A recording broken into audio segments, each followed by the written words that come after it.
2,000 years ago, on the eastern side of the Mediterranean Sea, a teacher named Jesus of Nazareth went up onto a hillside and addressed a large crowd. It was a crowd of nobodies. Poor and sick people, their land occupied by the Roman Empire, who charged heavy taxes. This is a ragtag group. And while they don't look like much, Jesus claimed that something surprising was starting with them. So he opened his mouth and said, "Blessed are the poor in spirit, for theirs is the kingdom of the skies." The kingdom of the skies? What does that mean? Well, Jesus uses this phrase to talk about a new kind of reality. From our perspective, we see a world of violence and corruption where might makes right. But for Jesus, there is a realm where generosity reigns, where there's justice and peace. It's a world where love is the final word. And that reality might as well be up in the skies. It's beyond us. Exactly. It's God's heavenly reality, which might seem far off. But Jesus was claiming that heaven was coming to earth, right here and now, beginning with these people. That's unexpected. And so is what he says next. Blessed are those who grieve, for they will be comforted. So this group that's at the bottom of society, they know all about loss and grief. But Jesus said something's coming that's going to turn sorrow into joy. And then he said, "Blessed are the unimportant, for they will inherit the land." And these people are not powerful or important, but just wait, Jesus says, because one day it will be you all who are ruling the world. You know, it kind of sounds like Jesus is trying to start a revolution.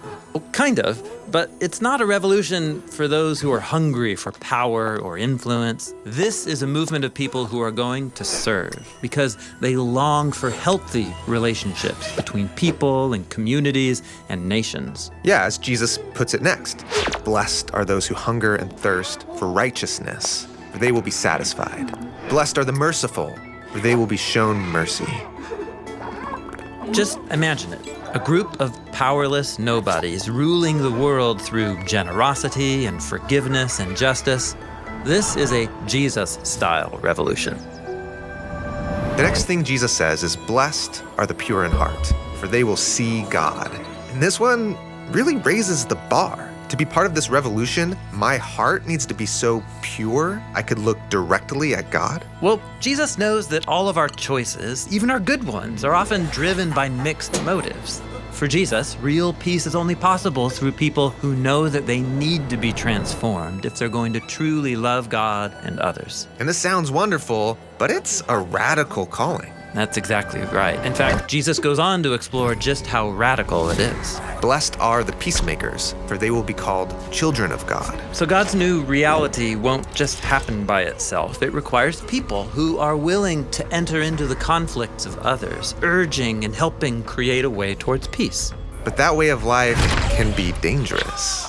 And so Jesus says, "Blessed are those who are persecuted because of righteousness, for theirs is the kingdom of the skies." Yeah, entering into conflicts and advocating for peace, that's not a comfortable way to live. And so Jesus calls people to this peacemaking revolution, and he names the high cost. Blessed are you when people revile you and persecute you and utter all kinds of evil against you falsely on my account. Rejoice and be glad, for your reward in the skies is great, for they persecuted the prophets who were before you in the same way. What does that mean, the prophets before you? Well, Jesus and this whole crowd are Israelites. And in their Hebrew scriptures, God promised that it would be through Israel that his kingdom would be restored over all the world. But as the story goes, Israel becomes as corrupt and violent as everyone else, and they end up enslaved to oppressive nations. But Israel's prophets stood up to these kingdoms and criticized their corruption.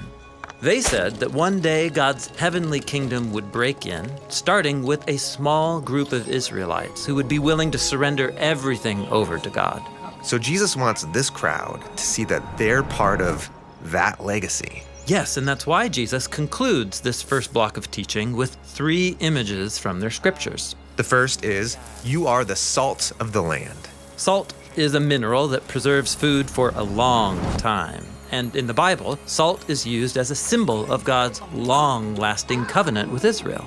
Jesus is saying that he and this ragtag group are the launch party of God's long-lasting ancient promises to renew the world. And then Jesus says, You are the lights of the world, and a city on a hill cannot be hidden. He's referring to the biblical image of God's light, his presence shining out from its dwelling place in the temple in Jerusalem, which was a city on a hill.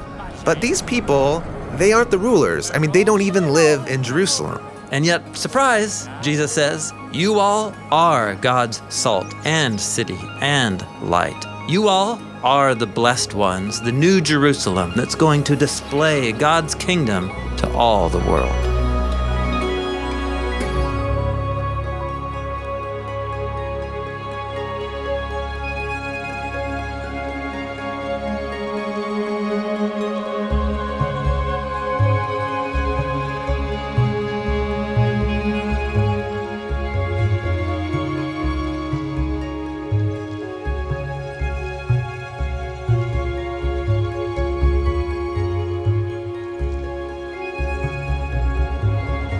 Now, how can a group of nobodies who follow Jesus become the beginning of a whole new world?